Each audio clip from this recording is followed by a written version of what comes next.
everyone, my name's Amanda Meyer and I'm filling in for Julie Wachowski today. I'm a recent college graduate and I will be talking about online learning, part one. So what this is going to include is learning about what massive online open courses are, which are called MOOCs for short, as well as crowdsourcing learning options like Pinterest, which is not just for learning, but it's still a very good resource. So online learning can be a lot of different things. Some people imagine it as a student being connected with a tool, so finding a PDF of a textbook online and reading it, something like that. So using an online tool to gain new skills. Some people think about it as a student and a teacher. So a teacher, maybe there are Skype conferences where a teacher goes through a lesson or a certain subject. Maybe there are email exchanges, but it's very interpersonal. Online learning is both of those and other things. So it's a very collaborative environment. It's usually you as the student, plus a lot of other students who are participating in whatever course, whatever learning option you're doing. There are a lot of different tools. There are internet articles, there are videos, there are chat functions, there are e-textbooks, and there are a lot of different teachers. Some of them are going to be professors or other types of instructors. Some of them might be your fellow students, and you're working collaboratively to figure out a solution to some problem. So online learning, the idea of distance learning started in the early 1990s, which was around when the rise of email happened. I'm a little young to comment on that, but it started off as email exchanges with students and professors or some sort of email listservs, but the internet was slow. There just wasn't a lot of opportunity really, so most people didn't finish the courses. There's very little success in distance learning. But then as the internet improved, as online chat functions improved, professors and educators began to see online learning as a viable option, and that's evolved into really these two models of online learning that we see today. Traditional learning is a lot like what you would learn in a classroom, but you're online instead. So you're in your office or in your living room or at work. Instead of sitting in a classroom with other students, you're sitting on your computer, they're all sitting on their computers wherever they are. It's lesson-based. There's always an instructor who puts lessons together, whether that's a written lesson, something that you read, a video. It's basically a video of classroom instruction or some sort of e-textbook, and then you do your homework, you talk with other students online, submit assignments, etc. The second type of internet learning or online learning is crowdsourced, and this is something that you wouldn't traditionally think of when you think of online learning, because when I think of it as that one time that I took a Spanish class online and I had homework due every week and I had someone grading my assignments. Crowdsourced learning is much more fluid. Have any of you ever used Wikipedia? Yes. Yeah, so Wikipedia is this big online encyclopedia that someone starts an entry and then other people can submit information. So like about George Washington, there's an entry about George Washington. It's like dates, places, history, all that information. And that's all put together by people online quoting sources. But a lot of time what online learning looks like in a crowdsourced format is it's very question-based. So someone will say, for example, an educator might ask, what are my best options for teaching ESL for kids age 5 to 10 or something? And they can go online and maybe someone else has written a blog post about, I'm an ESL teacher and these are some activities I can use. And so those people can connect and you can expand your access to information. So as people post more things, as people ask more questions, it evolves into different answers. And so Wikipedia is a really good example of that. Search engines in general are a really good source of online learning. Like if you go to Google or Yahoo or Bing and type in, how do I cook Brussels sprouts, which is something that I did, I get 6,000 different answers based on people who have already tried to answer that question. Another source that we'll be talking about today is Pinterest, which can be used for education, can be used for other things. When you use it, though, it's useful in pulling together all of these different information sources into one location. So the traditional model is called massive online learning or massive online open courses. They're called MOOCs. You can call them that. I think it's silly, but what they are is they're courses that look a lot at what you do in the classroom, but they're online, and these come from really higher up institutions like Harvard, MIT, Stanford. They'll all offer free online courses, and this is a really good opportunity because it provides access to resources that a lot of people wouldn't get. So if I wanted to take a class at Harvard 10 or 15 years ago, I would have to take the ACT and the SAT and do all the college applications and hopefully get into Harvard and pay the tuition in order to take whatever courses I would want. But now if I don't want a Harvard degree, I want to take this Harvard course about astronomy or about politics, I can take that course online for free. And it doesn't get you like the degree from the university, but the resources that you're getting are comparable to what students enrolled at that college are getting. And so it's a really good opportunity to expand these educational resources. Yes? Are nonprofit links, are they free or does that imply they're free? Or? Yeah, so the for-profit, I haven't ever used them. You generally pay some sort of fee and then get access to the lessons. The one we'll be talking about today is edX, or edX, I don't actually know how you say it, but that one, all of the courses, I believe, are available as free courses, but so the nonprofit ones in general, they're trying to expand access to education, so they're going to make them free, they're going to make them accessible to as wide of a population as possible. On edX, we'll look at that, how the website works in a couple minutes. But you can take any class that you want for free. But some classes, if you want a certificate of completion, so that you can say that you're taking a course in management because you want to get that promotion at your job at whatever business, and you need to prove to your employer that you took that course. Sometimes you have to pay to get like a certificate verifying that you completed the course. There are other courses that if you don't want the certificate, you can just audit it because you want to learn more about management or you want to learn more about biology or birds or whatever it is. And then there are some that don't have the certificate, so they're just free and available to everybody. You want to get some credit, can we get the credit out of it? You can get credit, and I think you can apply it if you're like in college. I think you can apply it to a university, or you can put it on your resume as saying, I've taken this course. Mm-hmm. It depends on the course that you're taking, I think. So if you want to get a credit, we have to pay maybe. Some of them.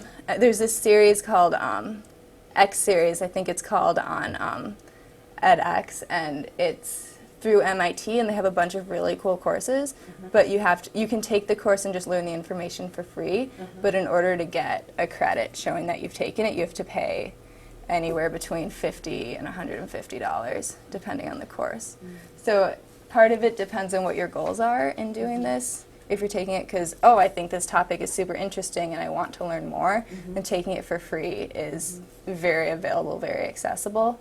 But if you want to get that credit, sometimes there is a fee associated and sometimes there's not. So this is what the edX website looks like. These are some of the classes that you can take and some of the subjects. This format's a little overwhelming, but when you go on the website, you can search it and narrow it down. Currently, there are 689 courses available on edX from 12 or 13 different institutions from the United States and around the world, which is an enormous amount of courses. So if I wanted to look up English, would I find it there? Yeah. Hang on one sec. So these are an example. Julie put these up because she thought that these ones were interesting. Like you can take Introduction to Pet Birds, if anyone wants to do that. These are just, I think, some of the featured ones on the website. One thing that I thought was cool about this is there's a class about biology for voters. And so maybe you are interested in the election and you don't know all of the scientific information that's being discussed, but you don't want to have to go and take like Intro to Bio, Part 1, Part 2, Part 3, biochemistry. You just want to understand the basics of a certain issue. You can take that kind of course, but if you want to take that Bio 1, 2, 3, you also have that option. So what you do in these online learning courses is very much something that you can tailor to your interests. So now I think it would be easiest is if we go to the website itself. So this is edX, and almost all of the courses are free. So let's say you want to learn about English or some sort of English course. So you can just type in English. That'd be conversational English or something like that, would Mhm. teach you how to speak English. Yeah, so English learning. Okay. Let's see. And what you can do is if you search, or if you go over here, you can refine your search. So some of the courses that are available online are going to be current courses. You guys can go on the website if you want to and do some of your own searches for a couple minutes. But some of the courses are going to be current, which means that you will be taking a class. It'll be structured, so maybe you're taking 3 lectures a week, and then the course is 9 weeks. And then the professor will be putting these lectures up during the week, and you can watch them at your convenience. But there's a professor available to communicate with and answer questions, and there are students you can interact with. So you can ask, oh, like, what do you think about this assignment, or what do you think about this reading? There are also classes that are not current, or they're archived, you can say. And so these are classes that have happened in the past, and you can't interact with other students in them, but you can look up you can look at the past lectures and you can see what past students have done. So it's kind of like you're auditing a course, or like you're just watching it from the side, but you're not actually participating in it. So education and teacher training might be for what we were talking about, English and English education. So what I did was I searched for English, and then I refined it by under subject, hitting the education and teacher training. And so when I did that, what I came up with was basic Spanish for English speakers, which is kind of the opposite of what we're looking for. The art of teaching, the road to selective college admissions. Well, wouldn't basic English for Spanish speakers be pretty basic? I mean, pretty useful here? I would think so. Well, this is the basic Spanish for English speakers. So Okay. that would not be as useful for Spanish speakers, but for people who want to work with Spanish speakers, that would be a useful option. So maybe if we look up English as a second language, or that's not now. And I'm not sure what ESL courses are available on edX. I've never looked at it. So like right now this is coming up with Berkeley Book Club. I'm not entirely sure what that is. Or like academic test preparation. So this, for example, is not necessarily for English learners, but for people who are looking to go into higher education and need to take the English proficiency test. They would take this, and so this is a course. It's kind of like an ACT or SAT prep course, I guess, but for this English test. So let's just say I want to take the class, then we just click the enroll now, Mhm. and we just follow the class. Yeah. And so what you do is you would make an account, and then they'll send you emails. Let's say I want to take this English course, because that's what we're on now. Yeah. So I want to take this course, so I'll click enroll now. And before I enroll, I want to know a little bit more about the program. So what we know is that it's an 8-week program, so that's how much time we'll be committing. They're estimating you'll put 5 to 10 hours in per week, so that might be some lectures and some work that you do on your own, so like practice tests or something like that, because this is preparing for a test. Price is free, we always love that, and then add a verified certificate for $99. So that might mean that you, if you want to prove that you took this course, then you would have to pay for that certificate. For something like this, I don't know if you would need to show. It would depend on what your circumstances are and what you want to do. If you're just prepping for a test, I don't know, you would need to buy the course. And this tells you what institution it's from, which is the University of Queensland in Australia. So this is one of the global universities. You know what subject it's in, you know what level it is, because some of the courses require you to take prerequisite courses. So if you want to take like the Bio 316 or something, or like cell biology, they would want you to take basics of biology first. But this one is an introductory course, so you don't need to take anything before. And languages are English. And most of the courses are taught in English, but they do have some courses that are available in other languages with English subtitles, and they have some courses that are available in English with subtitles in other languages.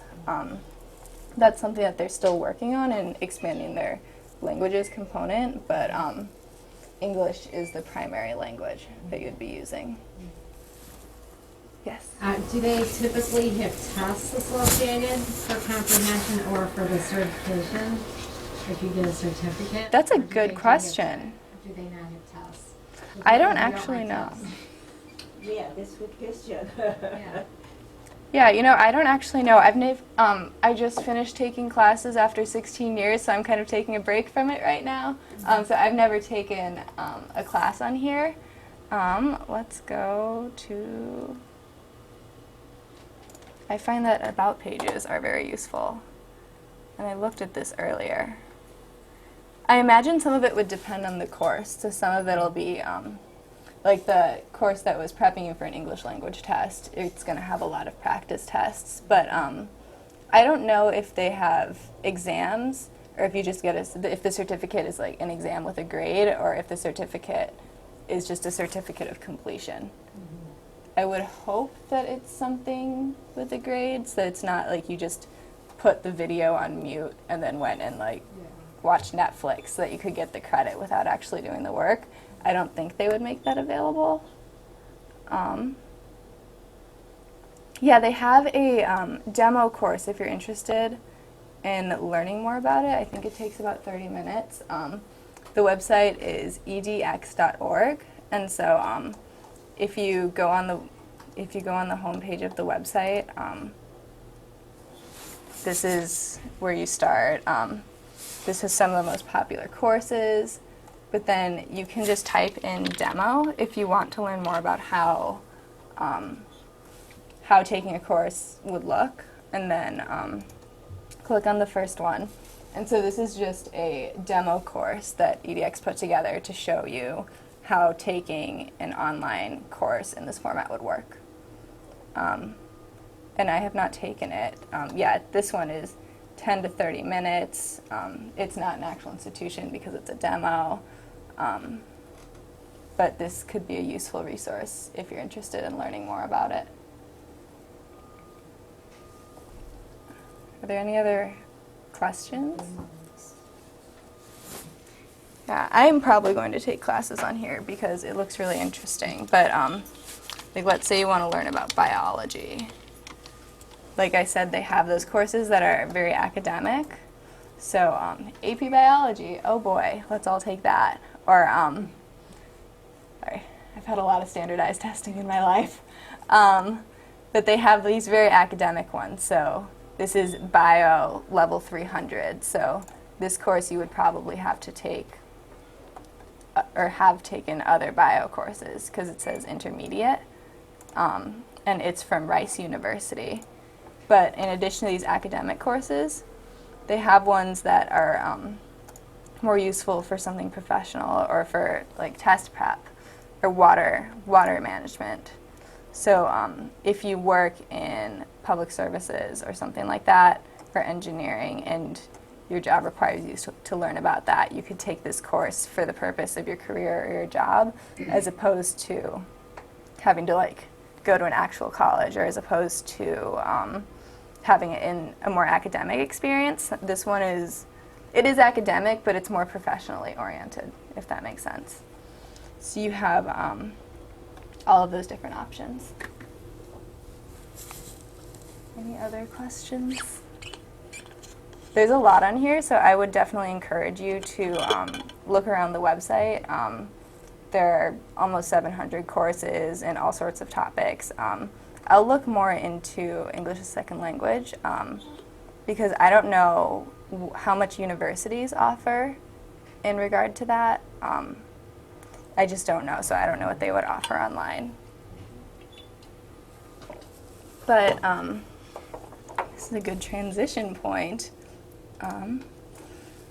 A good way to learn about things that might not be necessarily as academically oriented is the crowdsource model. So what I'm going to be talking about today is Pinterest. Pinterest is a website that can be a bit of a time suck, just to warn you. So if you go, has anyone used Pinterest before? I've been on it. Maybe. Okay, so you might know more than me. I use Pinterest. No. Well, Pinterest is basically this. It's a social media website where you can put things together that you find online that you find interesting. So you can use it for learning as a crowdsourcing model. So I'm going to go on my Pinterest and show you guys how to use it.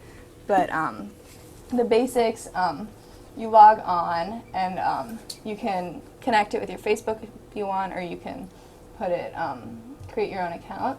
And what you get are all these different things in the back, which are called pins. And so these pins are all different articles or different websites. And so Julie put this one together briefly, so you can see that she's logged in because her name is up at the top. And what she did was she logged into Pinterest and she searched ESL teaching. And so what that did is when you search ESL teaching, this brings together everything that other Pinterest users have put on their Pinterest.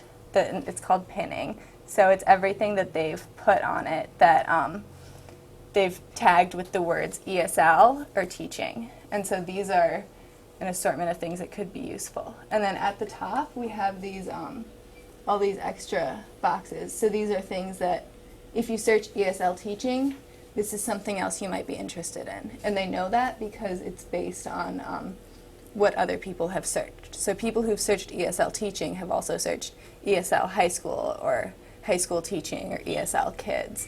So from looking at this, you can get more specific as you need to. You can also link to outside websites. This will make much more sense once I show you what to do, but an example, there's this website called Teachers Pay Teachers. I don't know if anyone's heard of it, but it's essentially this big conglomeration where teachers come together and they put up lesson plans or resources or e-textbooks or test prep.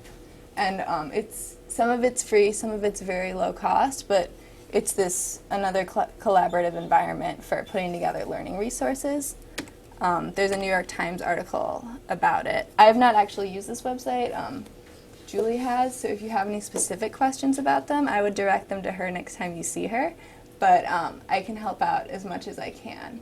So for example, you can get this resource for English language learners, and this is free. And this was put together by another teacher. So some teachers will put together books, some will put together lesson plans, just to act as an online resource.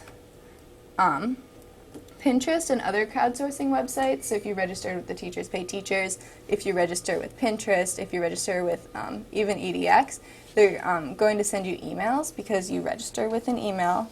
And so when it does that, it'll send you other emails about things that you might be interested in. So if I searched ESL teaching, it'll say, oh hey, you didn't look at this earlier, but here are 3 other articles that you might be interested in looking at. So if you don't check your Pinterest but you check your email, that'll keep you in the loop about the different resources. So what I'm going to do is I am going to walk you through how you use Pinterest. So I know one of you said you've used it before, but I typed in ESL activities. Is there a topic, a different one maybe that people would be interested in learning about, or is this one okay? Cool, we'll go with ESL activities. So let's say we want to learn 7 great ideas for teaching ESL. So what I just did was you click on the different pins, that's what it's called. Oh, that was way too fast, I apologize. So I clicked on it and it opened it up. And what this is it's an image from the website that someone was looking at. So Amber Bolane, who has a page about ESL teaching on Pinterest, decided that this was going to be a useful article. So I'm going to read this and I'm deciding, hey, this is a really interesting resource and I want to learn more. And if you click on the picture, it's a link to whatever resource they were linking to. So maybe I can look at this and view it in full size, and maybe you can buy this poster or just print it out on your own. But this is one example or here are 39 activities. And they don't have all 39 activities listed in this picture. So I click on the picture and it takes me to the website. And on this website, this is all the details about 39 ESL activities.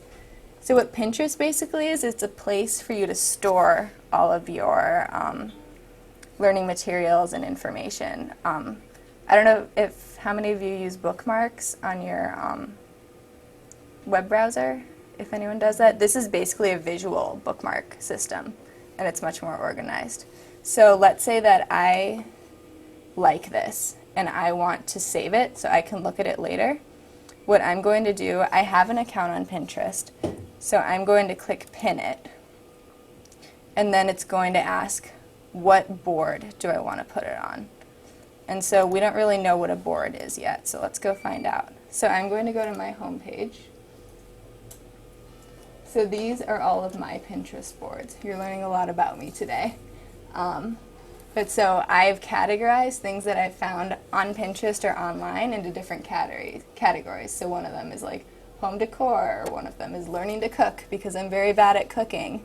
But now I want to store all my information about ESL learning. So what I did was I went to create a board, and I'm going to type it ESL learning.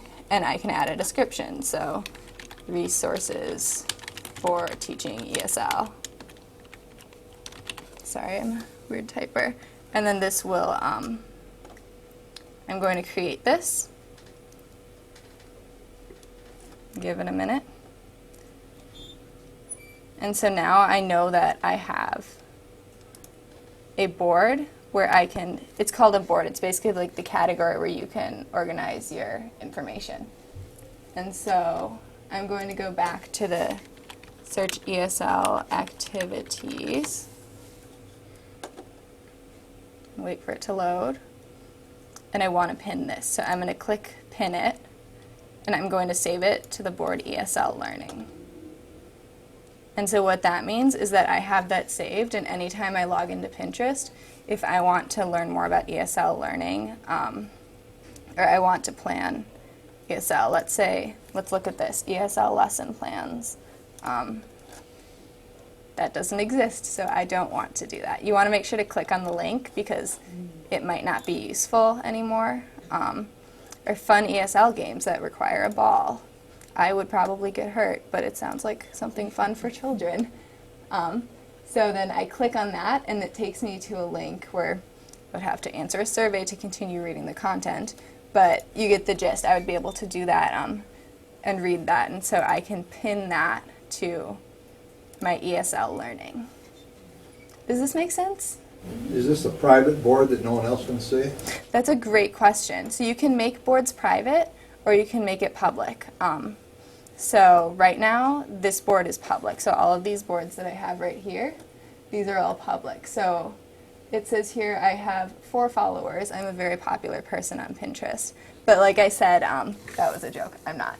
But Pinterest is a social media website as well. So just like how on Facebook or Twitter you have friends, on Pinterest you have followers. And so people who follow you will see your pins when you go to your homepage. They'll scroll through Pinterest and they'll see, if they say, I want to learn things about hiking, they're going to have pins that are about hiking on their homepage. Kind of like how on Facebook, if you like the New York Times, you'll see the New York Times articles show up on your Facebook feed. If you say, I want to see articles about a certain subject, Pinterest will show you those different things. You can make them private if you want to, and do that. You edit the board, and then you click secret. So it's not private, it's secret, which I think makes it more fun. But if you want it to just be something you can look at, you can do that. I typically don't, just because I do use my Pinterest somewhat as a social site and as a way to access other information. So if everyone I know, if everyone who I knew had their board secret, then I wouldn't be able to see any of the potentially wonderful resources that they were using. Yes. So how do you follow someone else, or do they have to ask you if you if it's okay to follow? It depends on your privacy settings. So let's find out what my privacy settings are. I don't actually know. Okay, it's not there. So you can edit your settings, and when you do that, so you can have your search privacy. So what this means, if someone Googles you, then your Pinterest won't show up. And for some of them, like sometimes it'll save your recent searches, so it can try to tailor what you want to it. Sorry, I'm not exactly answering the question. It depends on how you set your privacy settings when you set up your profile. So mine is set up so that people who I follow can follow me back, and people who I don't follow can also follow me, just so that I have a wider reach and I can see more information. Are there any other big questions?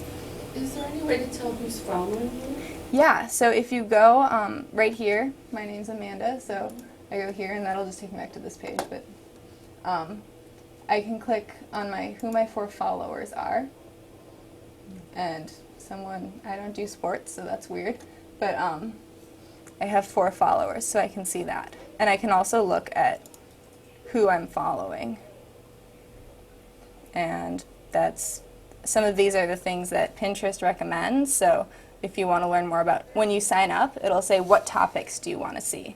So before you work with people, you work with subjects. This might have been easier if I just set up a new profile today. But what you do is you sign up and you say, my name's Amanda, this is what this is my email address, this is my password. And then it asks you, what topics are you interested in? And so I was interested in hiking, so I checked hiking, and I was interested in nutrition because I'm learning to cook.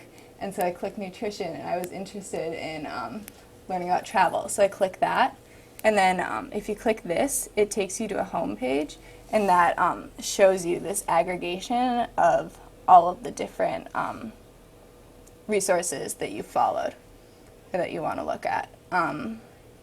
So like healthy snacks, that doesn't look healthy, but that's okay.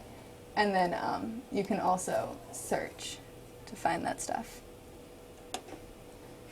So can your friends edit your page if you wanted? For instance, if you were teaching somebody, could you have them as a follower, and you could put down 5 questions as his homework, and he'll fill the answers in? Not so much on here. Because what this really is each of the things that you have pinned is a link to a website. So you can't put your original content on here. If you had have you guys used Google Forms or Google Docs? Okay, that would be a useful way to do that, because what they do is they submit information, and then that gets emailed to you. Pinterest wouldn't be a good option. But what you could do is, if you were teaching and you had 3 other people who are ESL teachers or ESL tutors, you could all share this board. They could look at it. They could look at it and they can edit it. And so what you do for that, right now this is just my board. So anyone in the world who goes on my Pinterest, they can look at this board and they can do what they want. But I'm the only one who can put stuff on it, and I'm the only one who can take stuff off.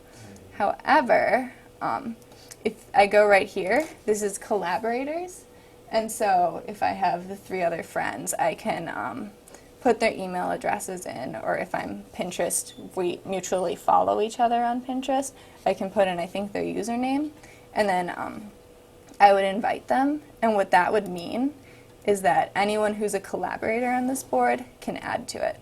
So you could have a board that's like 8 or 10 ESL teachers all contributing different information and all being able to use these different resources, which is one of the things that would make this such a collaborative and useful learning environment.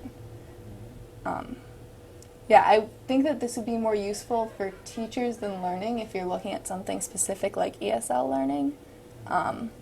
But if it's like a bunch of people who want to learn how to bake, then this is a great website for finding recipes on how to bake.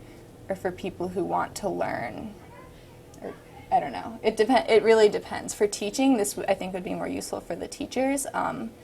For more hands-on subjects, it's a bit more useful for the learners. Another cool thing you can do is, so what I did is I used this for a summer camp that I worked at last year where I was teaching basic science education for elementary schoolers. And so I typed in like science crafts. And I put all my resources together for teaching science. I didn't use this particular Pinterest account, but you can use this to put together like lesson plans based on that. You can also, so what I did is these are all the things that are on Pinterest. I can also add something to Pinterest. So let's say, what was that website? Teachers Pay Teachers. Let's say I go here and I have an ESL book that I want to save and I want to remember it. Let's say it's this one. I can add this. This doesn't exist on Pinterest right now. But what I can do is I can save the link on here. Right here, add a pin. So I want to pin. Pinning is what they call it when you add something to a board. So what I'm going to do is I'm going to copy this link here. And I'm going to go over to my Pinterest and copy in that link and then hit next. And then Pinterest is very image-based, as you've seen. It's all the pictures, and then you click on the pictures to learn more. So let's say this is the image that I want to use to save this website. And I'm going to save it to ESL Learning. So sometimes when you pin things, it'll recommend a new website. So this is someone else's Pinterest board that they think that I would like based on the things that I'm looking at now. I think that worked.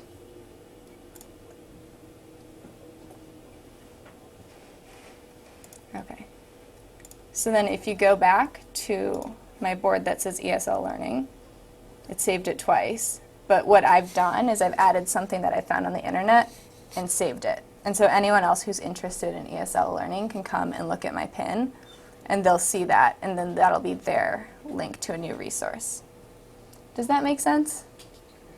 I just want to make sure that I'm explaining things because I mostly use this for recipes, if we're being 100% honest, because I am, again, still learning to cook. So this is one really good way that you could use it for education, though. Yeah. Do you guys have any big picture questions about Pinterest? No? That is also cool. I think it's a really cool resource, and if we're looking at these crowdsourced online learning platforms, this is a perfect example because people can keep adding new resources and people can keep answering new questions and coming up with new ideas and sharing them in this very interactive platform. I believe that this is all that I have. So do you guys have any big questions about online learning? No? Well, stay tuned for Online Learning Part 2, which I don't think I'll be leading, but I might come visit because this looks very interesting, which is about TED and TED Talks and Khan, which is on one of our earlier slides. But I hope you guys go to that one because it should provide a lot of useful information. This is great. Thank you. Thanks for coming. Thank you. Thank you.